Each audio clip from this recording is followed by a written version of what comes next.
This is Sheryl Aronson from Agenda Magazine. I am at the Writers Guild Awards 2023, and I'm so excited to be here. I was here in 2020.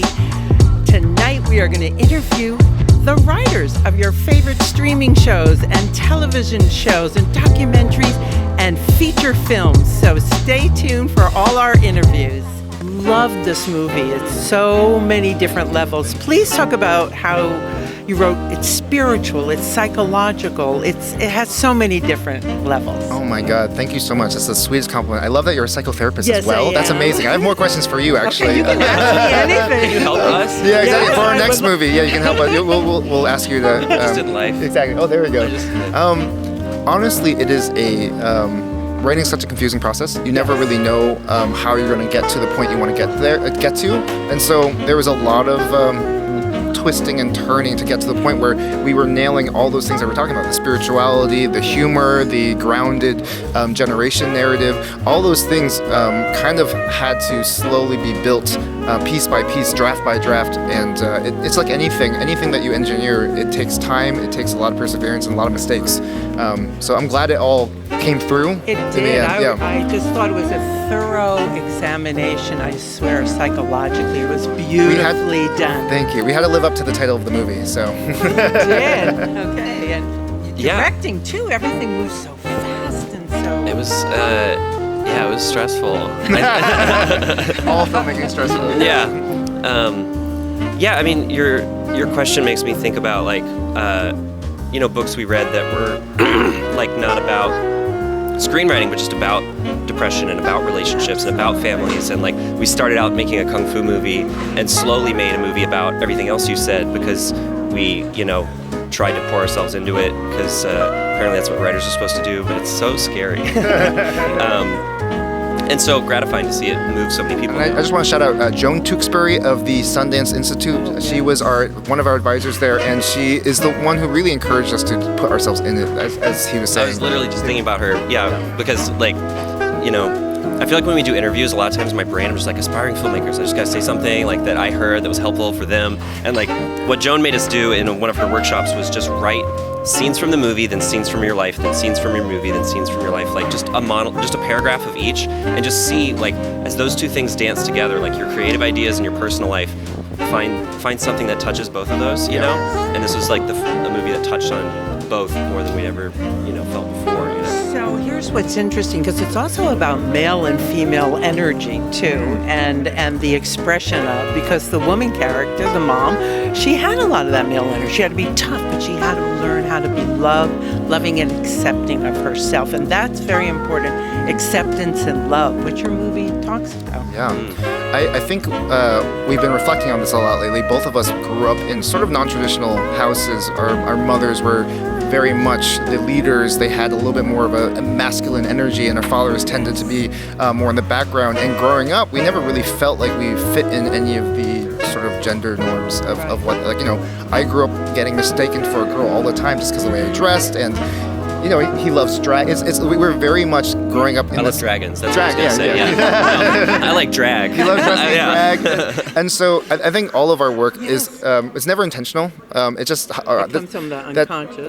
That's just how we look at the world. There are everything is a gradient, everything is a spectrum, and gender norms are the worst. Yeah, exactly. So it's always fun to just like poke at them and Right. celebrate people who don't fit nice and neatly into like Exactly. masculine, feminine definitions that our culture has. Well, I would say in the end, it's about loving the child for who they are. Exactly. And that's what we all need to learn how to do. Thank you so much. you. Please introduce yourself. Tell everybody who you are. Hi, I'm Yvette Lee Bowser, and I'm a writer, executive Yes. producer, showrunner.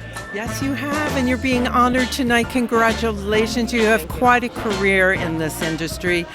Just say some of your highlights or high points, please. There have been so many highlights, so many high points. Just maybe a I few. mean, launching my very first series at age 27, Living Single, I created a show that became kind of a part of the culture. That's right. That's very pretty much so. much a highlight. It's But there have been a lot of real- highlights since then. I know. Highlight coming into the business, working on number 2 show in television, A Different World. It's pretty much a highlight too. Exactly. I've been really, really blessed on this journey. And actually starting off as a woman and a woman of color, starting back. Just talk a little bit about some of your challenges and some of the inspirations along the way for you. Well, the people around me, kind of my family on each show, have been the inspirations. You know what I'm saying? Like, we've really been pulling each other through in the trenches, because there's certainly been a tremendous amount of adversity, but I've just chosen to use it as fuel, and I'll be speaking a little bit to that today. Oh, okay. Very good. Well, thank you so much for talking with me.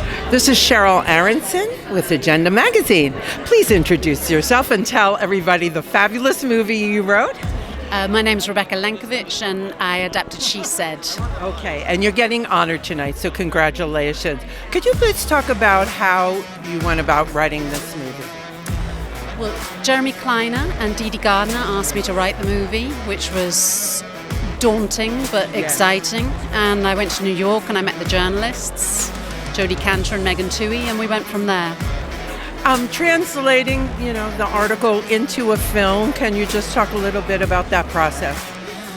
Well, the article was the starting point, and then a lot of research around Jodie and Megan and their lives. I spent a few days in New York and going to their homes, and then as I was starting to write the screenplay, they were finishing their book, so then I had a wonderful amount of material from the book.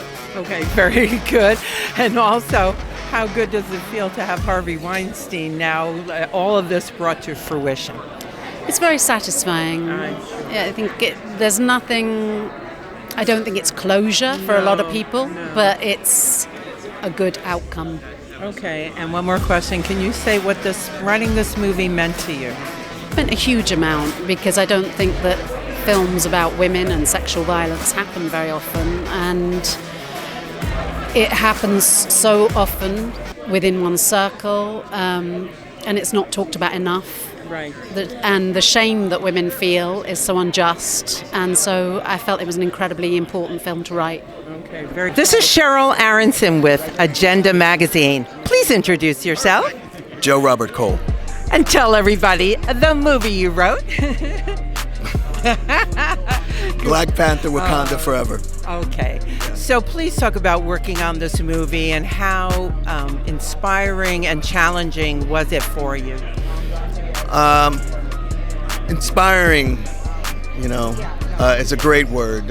We coming out of the first film, there was such a response, and we were so excited to jump into the second film, and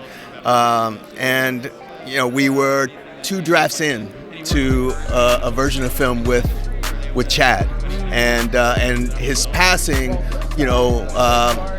we had to pivot and recalibrate our approach and figure out how to pour what we were dealing with, what we were going to into the new story.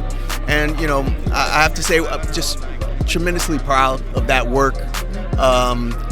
That the entire crew and everyone, Ryan, all of us, and proud of the movie that came out on the other end. That movie works on many, many levels. Can you talk about, I know the story is just exciting, dynamic, but many levels of themes and meanings, and that, for a writer, that's a dream. Yeah, it was pretty incredible to be able to take all of these characters that we knew, and they all have different points of view of not only Wakanda but of the world, and and to be able to take the event of losing their king, and then be able to approach how would each of them deal with this loss, and then how do they deal with it as a nation, and then to introduce Telecom, an entirely new nation with a different point of view, and to kind of tie that into the world as well. It was fun. It was a challenge in the best way. I think so, because again, I think it so much talks about our world today, everything, race relations, how we treat one another, what the world is going through. So again, can you address that? Yeah, I think we write from a place of where we are, where we are as a world and where we are as people, and what we see, what we're dealing with. And I don't think we approached the film and said, oh, we're trying to talk about this or talk about that as a a message of some sort, but just to explore human themes. Yes. And in doing that, we're able to address some of the things that are happening also. Okay, so what are you working on next? I'm writing Snoop's life story. Oh, you are? Yeah. That's going to be fun. Well, congratulations on that. Thank you so much for talking with me. This is Sheryl Aronson from Agenda Magazine with the incredible Tiffany Haddish. Talk about being here tonight. Oh, I'm so honored to be here. I feel pretty, and I can't wait to present these writers with their awards. Okay. And just talk a little bit about writing comedy. Writing comedy is probably the hardest thing to do and the most fun thing to do. I like to go from a place of drama and then punch that up with silliness. All right. I am with the funny, good-looking Oh my God. Randall Park. You've been on so many TV shows now. Blockbusters, I really enjoyed that. Oh, thank Can you. we talk a little bit about that? I know Thank you. you're. Well, that one's canceled. Oh, So. but that's just like Blockbusters, but it really was funny. Oh, thank How you. was it doing that show? It was amazing. It was so much fun, and that cast and crew and just that group of people. I really cherish that experience. Absolutely. And now we know you're also with the Big Rock. How was doing that show with him? Great. Talk about it. It's awesome. The Rock is an amazing person and very much an inspiration in a lot of ways for me, and just great fun. Nanachka Khan, who is a dear friend who created Fresh Off the Boat, she created Young Rock, so I get to keep working with Nanachka, and it's just awesome. And also doing comedy just for yourself. Can you talk about how hard it is or easy? I know it's not easy.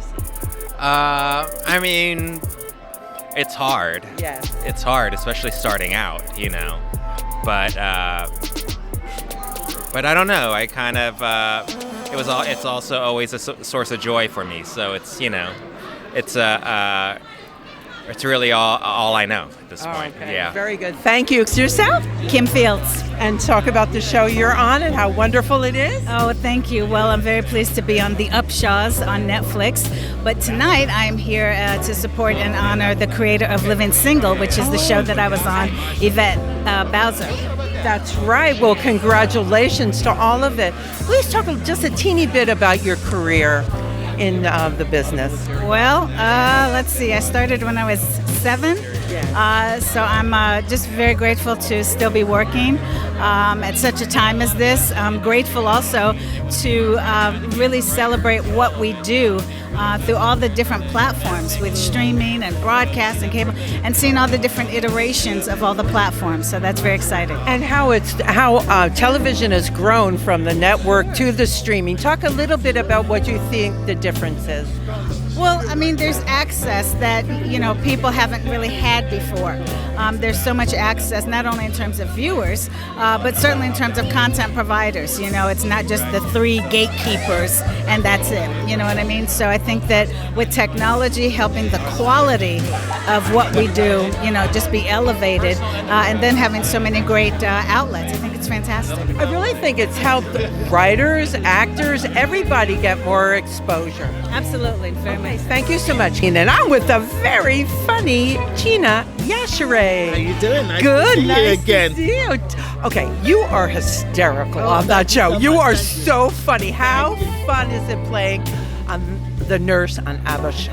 I play her best friend actually. I work in the hospital you're catering. yes. I make the food. It's my favorite. I mean, it's the best. I love that character. I've been waiting 20 years to play that character, and I couldn't wait to bring it to screen. So yeah, it's so fun to do it. Okay, and say where you're from, please. Born and raised in London, England, but I've been out here in Hollywood since 2007. And being a comedic actor is really, everybody thinks it's easy to do, but we know it's not. Talk about how it is. It is not the easiest. And luckily, my background as a stand-up comic. I've been a stand-up for 27 years.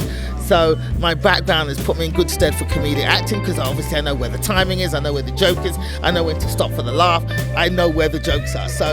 And that is not the easiest skill to have. People think it's easy, but there are actors who can't do comedy. No, absolutely. Now, do you get to kind of, on the show, or do you have to follow all the lines? Can you improvise some? I am the co-creator of the show and showrunner. So everything that I'm saying on the show, I've written. Oh, you've written? Well, see, that's now. I bet you we didn't know that. Oh, well, there you go. I'm not just an actor. I've got many talents. Yes, of course. Well, and then writing for that show. Then talk about that. Yeah, Chuck Lorre basically headhunted me, found me online and brought me in, and I helped him create the show. We created the show together, and I'm now co-showrunner with Matthew Ross, who was another writer on the show. Good. So we run the show together. You know, it's about the Nigerian culture, and I have to say, I've been to Nigeria 3 times. I love the culture. So talk about, just showing that on television. I think it's wonderful. Yeah, it's basically, I'm just trying to, whenever you see Africans on TV in the past, it's been very, stereotypical, falling into the same old tropes. Americans have been brought up to believe that Africans are all poor and struggling and don't have things and don't have regular lives, and it's either war-torn, and that's not the case. We have a thriving community, thriving metropolis. If you've been in Nigeria 3 times, you know what it's like over there. Wonderful. So I wanted to show us in a more positive light, showing that what we don't just take when we come to other countries, we bring, And the humor, of course, in Nigeria, the women are so bossy, but I love it, and they know what they want. We have character, man. We got character. We got gumption. That's right. All right. Thank you so much. For a very unusual show, I know it was very difficult to write. Can you talk about this award?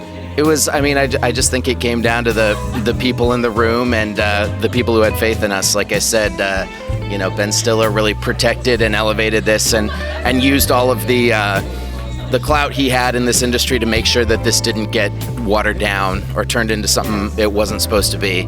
And then we had this incredible group of people who was, it was my first time in a writer's room. Yes. And so to be supported and lifted up by this group, it was one of the best periods of my life. It was some of the most fun I've ever had. And so this is just icing on the cake in a really great way. Very good. Congratulations, everybody. Yay, everybody over there. We're filming something right now. This is not a still photography. Okay, good to know. Yeah. There's the microphone. There, that's wonderful. Yeah. Is it really not fun? It's funny. It's definitely funny. It's life. It's like, tragedy, comedy. I think Chris tried to focus on what's funny that happens in the actual world. Yeah. Between people. Yeah. And moments. Talk about how you all write together. What's that like? It's a lot of fun. It's a lot of fun. We always talked about the kitchen as a family, and that's what's great about the show. And I think that we really felt that in the writers' room where we were all a family. Yeah, there was a mixture of Zoom rooms and some in-person rooms, but we had 2 or 3 really amazing dinners that I don't think we'll ever. Yeah. We ate a lot of food. A lot of eating. Really good research. lunches. A lot of research. Yes, Yeah. all research if FX asks. Yeah. Necessary. Anybody else want to say something on the end there? I'm just so appreciative to lift up the stories of working people. My mom worked these kinds of jobs my whole life, and to get this award for this kind of show, it's such a privilege, and I'm so grateful for the showrunners and FX. Absolutely. Thank you. Episodic drama. Hi, I'm Brittany Nichols. I'm a writer and producer on Abbott Elementary. Congratulations tonight. How fun is it to write for this show? Oh, it's incredible. It's an honor and just so fun. And what's challenging about it? Oh man, I think just the normal things that are challenging about any writing job is just you want to get it right. You want to do justice to the characters, to the people that are being sort of referenced in the show, in this case being teachers, and it can be a stressful job. So I think it's just the writing is not stressful. Are you from the East Coast, West Coast? Where are you from? I'm originally from Chicago. Oh, okay. Yes. So how familiar is, they okay. talk about this win you were... This is amazing. I can't believe that this has happened. It's fantastic. My kids are going to be thrilled that Daddy gets to bring home the righty, or whatever we're calling this thing now. I had to describe to my father-in-law that this is a pen here. There's a pen here inside the, and then it has wings because pens fly, I guess. But it's writing for the show for a while. Yeah, I've been on Breaking Bad and Better Call Saul for a better part of 13 years now, and very sad to see it all come to an end, but it's nice to, we've been on an epic losing streak as far as Emmys and other things, so it's nice to bring one of these home. Congratulations. Thank you very much.